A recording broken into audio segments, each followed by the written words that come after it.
A7 news Andhra.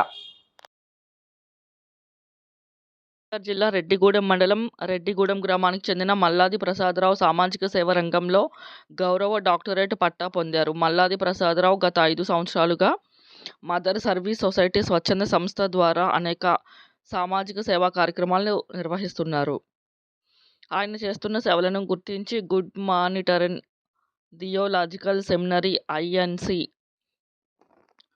మనం foundation ఐఎన్టిఎల్, university Prasadarao చేసిన సంఘ సేవ, సామాజిక సేవను గుర్తించిన యూనివర్సిటీ విశ్లేషించి గౌరవప్రదంగా ఆయనకి హానరబుల్ డాక్టరేట్ పట్టా మనం ఫౌండేషన్ చైర్మన్ డాక్టర్ చక్రవర్తి ప్రదానం చేశారు. ఆగస్టు 26 ఆంధ్రప్రదేశ్ రాజధాని విజయవాడలో జరిగిన మదర్ సొసైటీ సర్వీస్ 2వ వార్షికోత్సవ కార్యక్రమంలో మల్లాది ప్రసాదరావు డాక్టరేట్ పట్టా అందించారు.